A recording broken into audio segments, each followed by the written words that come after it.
Tracy Sabol tonight on EWTN News Nightly, Coast to Coast. Former President Trump and President Biden romped through the Super Tuesday primaries. We have a report and reaction. Stepping aside. I sought the honor of being your president. But in our great country, being a private citizen is privilege enough in itself. GOP contender Nikki Haley makes a major announcement. What's next for her supporters? Bloodshed in Haiti.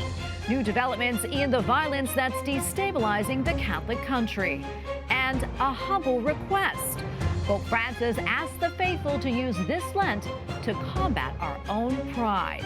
These stories and more tonight. From EWTN, the Global Catholic Network, this is EWTN News Nightly. Thank you for being with us on the Feast of St. Colette. Our top story tonight, the rematch is underway and it is all but certain to be President Joe Biden versus former President Donald Trump in the race for the Oval Office. The results from Super Tuesday made that especially clear, with one former governor now calling it quits. White House correspondent Owen Jensen begins our team coverage tonight. Owen? Tracy, good evening to you. 8 months out, and tonight it's now down to the same two candidates who squared off just 4 years earlier. President Joe Biden, of course, and former President Donald Trump. They both won big on Super Tuesday, coast-to-coast victories by both men. And tonight, any questions about whether Nikki Haley will stay in the race? Well, those questions have now been answered. EWTN News Nightly was there when former South Carolina Governor Nikki Haley first jumped into the presidential race back in February of 2023. Along the way, she outlasted other high-profile candidates, including Florida Governor Ron DeSantis and former Vice President Mike Pence. But that run for Ambassador Haley, who made history as the first woman to win a Republican primary contest, came to an end this morning. But the time has now come to suspend my campaign. Former President Donald Trump releasing a statement saying Nikki Haley got trounced last night in record-setting fashion, going on to say he would like to invite all of the Haley supporters to join the greatest movement in the history of our nation. President Joe Biden responds as well, saying Nikki Haley was willing to speak the truth about Trump, about the chaos that always follows him, about his inability to see right from wrong. And Biden made his own appeal to Haley's supporters, writing, "There is a place for them in my campaign." God bless the USA. From his Mar-a-Lago resort in Palm Beach at an election night watch party, the former president pushing back against Biden. He's the worst president in the history of our country. There's never been anything like what's happening to our country. Our cities are choking to death. Our states are dying. And frankly, our country is dying. And we're going to make America great again, greater than ever before.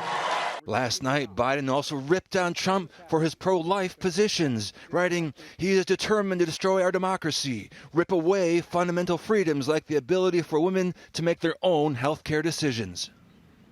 Now, while Nikki Haley did not endorse Donald Trump, Senate Republican leader Mitch McConnell has endorsed Mr. Trump. In fact, even though the two men haven't spoken reportedly in years. And also tonight, mark your calendar for April 25th of this year. That's the date the U.S. Supreme Court will hear arguments in the Trump immunity case. At the White House, Owen Jensen, EWTN News Nightly. And as we just mentioned, former South Carolina Governor Nikki Haley suspended her presidential campaign. Before leaving, she sounded off on the state of the country. Our national debt will eventually crush our economy. A smaller federal government is not only necessary for our freedom, it is necessary for our survival. The road to socialism is the road to ruin for America. Our Congress is dysfunctional and only getting worse. Haley made the announcement in South Carolina. She had logged primary victories in Vermont and Washington, D.C., and fared well with moderates and college-educated voters. And joining us now from Charleston, South Carolina, where Nikki Haley's campaign is based, is Philip Crowther, international affiliate correspondent for the Associated Press. Philip, good to be with you. As you mentioned, you are in South Carolina, Nikki Haley's stomping ground. How did she react to yesterday's Super Tuesday defeats? Well, look, she ended her campaign pretty swiftly after a long list of Super Tuesday defeats. It was the only possible way that she was going to react to this by admitting defeat and by officially suspending her campaign. She did this here in Charleston. As you mentioned, this is where her campaign is based. She doesn't live all too far away from here. And of course, she was the governor of South Carolina for 6 years. Now, her announcement was made not in front of a crowd, as tends to be the case for campaign events. It was just journalists present, a few staffers, and a few family members listening to some of what Nikki Haley had to say earlier this morning here in Charleston. I have always been a conservative Republican and always supported the Republican nominee. But on this question, as she did on so many others, Margaret Thatcher provided some good advice when she said, quote, "Never just follow the crowd. Always make up your own mind." It is now up to Donald Trump to earn the votes of those in our party and beyond it who did not support him. And I hope he does that. Well, that's clearly not an endorsement, is it, of the former president, but that could still come. Stranger things have happened in U.S. politics. Remember that Nikki Haley has criticized Donald Trump more over the last few weeks, ever since this became a matchup between her and the former president. And an endorsement could still come. After all, quite a few of the other Republican candidates who stepped out of the race pretty much endorsed Donald Trump immediately thereafter. Take into account this, even though Nikki Haley has criticized Donald Trump quite a bit recently, she was also his ambassador at the United Nations during the Trump administration. In other words, she knows how to work for this man, and she could very well put her support behind him at some point, but not just yet. Yeah, and while Trump clearly dominated Super Tuesday, Philip, were there any surprises at all last night? Yeah, I think just the one, essentially. The fact that the former governor here of South Carolina, Nikki Haley, won a state. She won Vermont by a very small margin, but she did. That gives her two primary victories in this election campaign. Washington, D.C., first of all, didn't really help her and even gave the former president an opportunity to mock her as the queen of the swamp. And then Vermont is the other one that she got last night. I think most people would have said that Donald Trump was more likely to win every single contest last night. This gives Nikki Haley the possibility to at least say that a clean sweep was not possible for Donald Trump in the end. There were other states that might have been up for grabs for her that Donald Trump won in the end, the likes of Maine and Virginia, for example. He won those, and the big prizes, he won those easily. The likes of Texas and California, those were again the big prizes on this Super Tuesday. Generally, though, I think the surprise more than anything is that Nikki Haley has been able to get pretty large scores in other primaries, in the likes of New Hampshire, but also in her home state here of South Carolina last week. That's a relatively large percentage of Republican voters who would prefer to have had her as the candidate rather than Donald Trump. And those are the supporters that he will have to bring to his side. Phil, almost out of time, but now that Super Tuesday is over, what's next in the race for the White House, and where does election season go from here? Well, look, Donald Trump and Joe Biden are not yet the presumptive nominees. They will be very soon. This could happen as early as next week or the week thereafter. They will officially become the nominees during the party conventions. Those are going to be happening this summer. But as for the rest of the election calendar, well, essentially we're looking now at 8 months of campaigning, 8 months of ugly campaigning, if the last election is anything to go by. Always take into account that in Donald Trump's case, he's not only going to be campaigning, he's also going to be defending himself in court. The first criminal trial for him will be starting at the end of this month in New York, and there could be more court appearances to come for Donald Trump as well.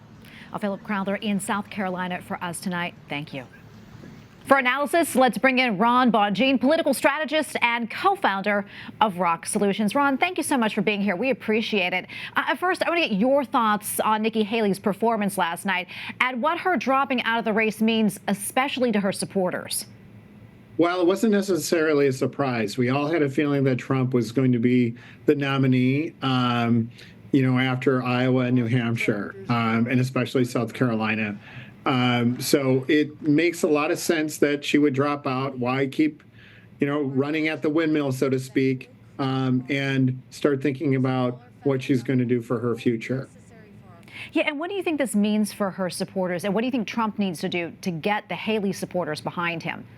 Yeah, that's a great question. I think some are naturally going to gravitate to the Republican ticket because they're Republican voters. However, there is going to be a swath of Haley voters that are going to want to hear from Donald Trump about his plans to solve for problems that Americans are having right now and how he's going to lead our country into the future. They're not going to want to hear a revenge campaign for what happened in the last election and discussing January 6th.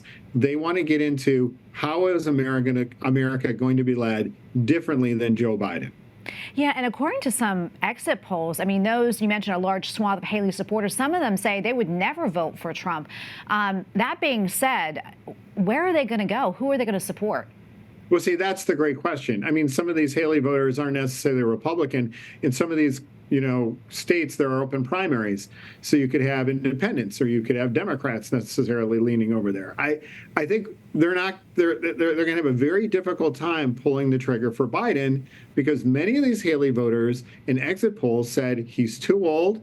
The economy isn't going in the right direction. They are concerned about immigration. And those are the things that Donald Trump has been pounding the drum on. Ron, how much of a factor do you think Haley's supporters are in this race? I mean, could they possibly be a difference maker in this election, depending on who they vote for? Look, in an election where it's pretty much two camps, the Biden camp and the Trump camp, any small sliver or slice of voters are going to matter. You're talking about counties across the country that are going to decide this, not necessarily states. It's going to be the counties, those voters, whether they in the suburbs of these battleground states, the counties in these battleground states, it's going to be those voters that are going to make the difference. So, we've seen in the last elections, these last two elections, these have been decided by tens of thousands of votes, not hundreds of thousands. Yeah. Do you think it's possible that the Biden campaign will actually try and go after the Haley supporters and trying to win over their vote? And if they do, what do they need to do to get that? Gosh, if I were them, I would try to. They're going to probably try to scare the heck out of them with Trump's vision about where he wants to lead America and what he's done. They'll probably try to reinforce his actions on January 6th and categorize him as a dangerous person who could lead this country after the election. Almost out of time. I mean, it seems very, very unlikely, really, at this point. But if for some reason Donald Trump is not the Republican nominee come November, something happens, what then? I mean, do you think Nikki Haley could resurface?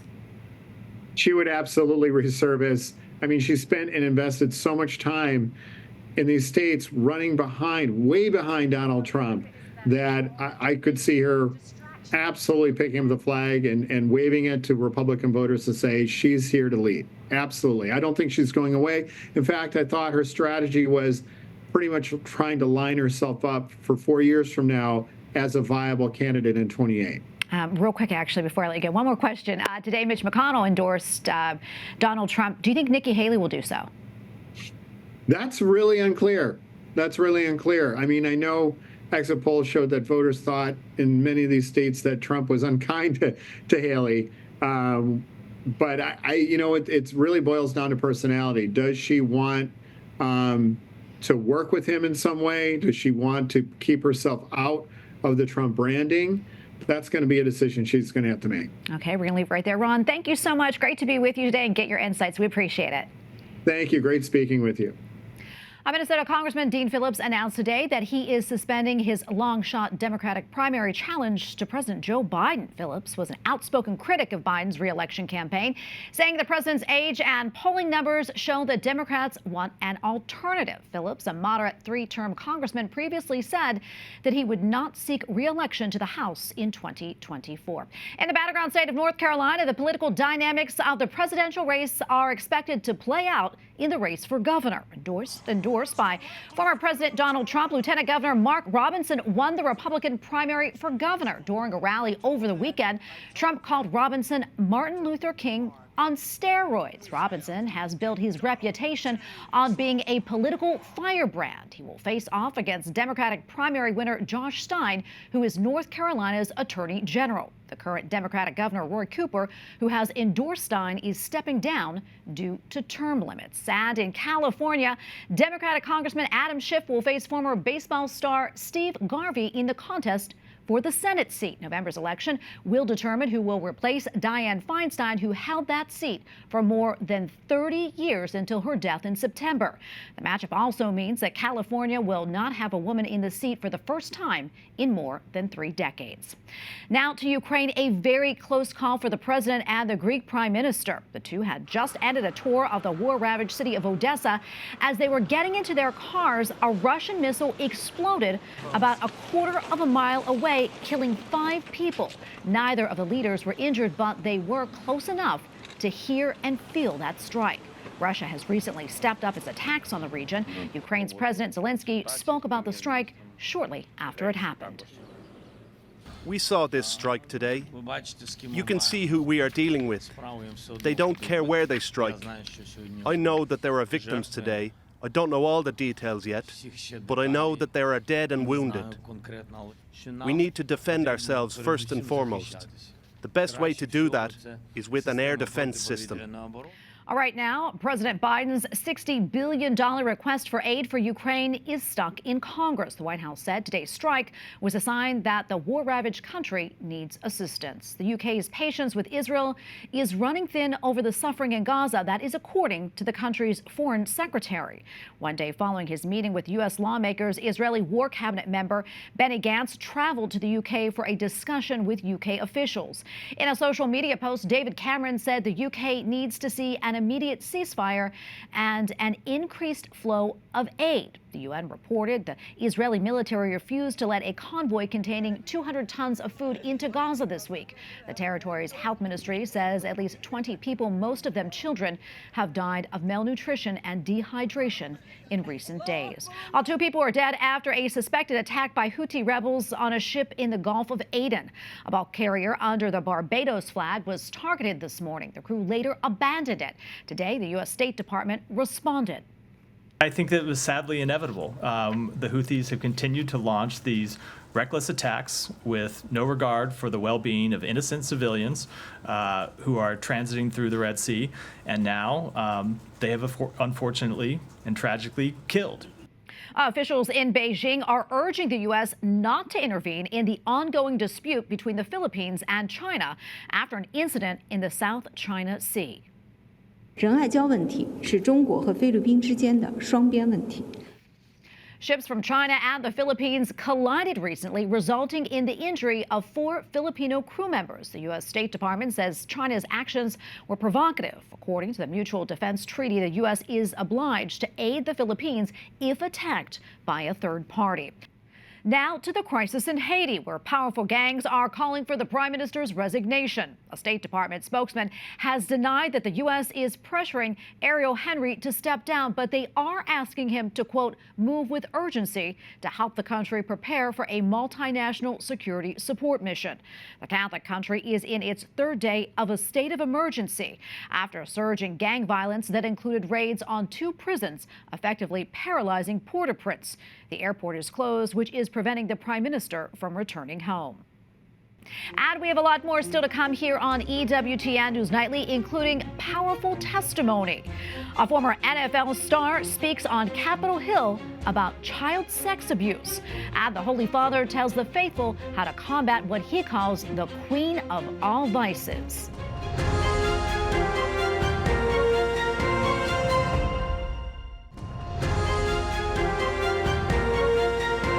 Former NFL quarterback Tim Tebow was on Capitol Hill. He testified about child sex abuse in front of a House panel. His foundation has worked with Homeland Security to find victims and bring positive changes to their lives. Capitol Hill correspondent Eric Rosales attended the hearing and joins us with more.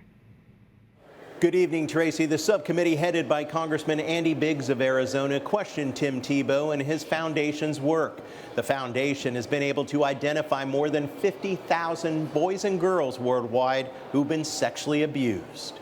because every single one of those boys and girls is worth us answering the call and doing everything we can so that they can experience the faith, hope, and love that they deserve, not the bondage and torture that they're in right now. Last year, Tebow's foundation was instrumental in Operation Renewed Hope, a 3-week surge of federal investigations into child abuse.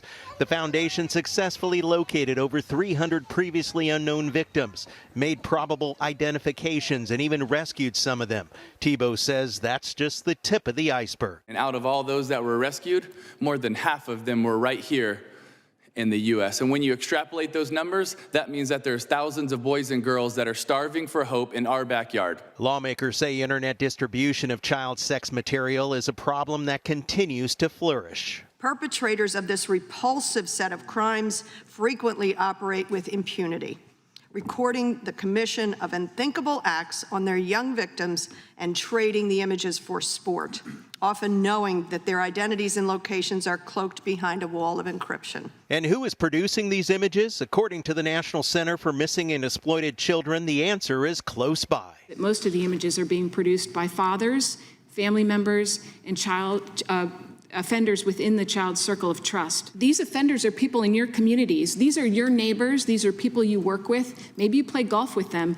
This is your daughter's best friend's father that you send your daughter over to their house for a sleepover. Lawmakers say they must do more. We must bring attention to these innocent victims, these children who are living in the shadows, longing to be discovered and rescued. Tebow told the committee his foundation will be supporting legislation to find and rescue more children. And this bill really has one goal: to build a rescue team. Because there's so many frontline warriors and heroes, but there's just not enough. And we need to support them, and we need more of them to get to these 50,000 boys and girls. The other big story on Capitol Hill is funding the government. The House was able to pass a huge $460 billion package that will avoid a partial government shutdown by Friday. The Senate is expected to take it up this week. At the Capitol, Eric Rosales, EWTN News Nightly. Lawmakers in Alabama have advanced a measure to protect providers of in vitro fertilization from lawsuits and criminal prosecution. The state's 3 main IVF providers all paused services following a state Supreme Court ruling granting personhood to frozen embryos. The immunity measure is likely to be signed by Republican Governor Kay Ivey. The Catholic Church is against IVF, saying all life begins at conception. Up next on EWTN News Nightly, taking to the streets. The European farmer protest reaches Poland as voices against the EU's policy grow louder. Plus, Pope Francis informs the faithful how to combat pride.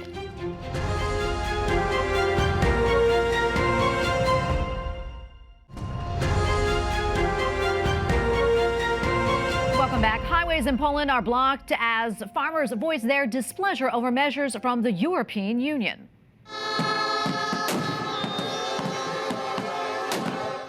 Demonstrators are demanding withdrawal from the EU's Green Deal, which they say is excessively costly. They also want to close the Polish-Ukrainian border to stop the imports of Ukrainian food products. The protest took place outside of Prime Minister Donald Tusk's office, a strong supporter of the EU. Well, 2 lawmakers in Greece who voted last month to approve the measure to legalize same-sex marriage have been sanctioned by the local Orthodox leaders. Church authorities say that lawmakers in Corfu committed, quote, the deepest spiritual and moral error and can no longer consider themselves active members of the Greek Orthodox Church. Pope Francis calls on Christians to use this Lenten season to fight against pride. Preghiamo per la pace. Chiediamo al Signore il dono della pace. At his weekly talk at the Vatican, the Holy Father spoke about the dangers of pride, saying that it is, quote, the great queen of all vices. He adds that it can ruin our hearts and our relationships. The Pope says the way to fight pride is with humility. It will take time and effort, but being humble is, quote, true remedy for every act of pride. And we thank you for watching tonight. Remember, you can follow us on social media, Facebook, X, and Instagram at EWTN News Nightly. I'm Tracy Sabol. Good night and God bless.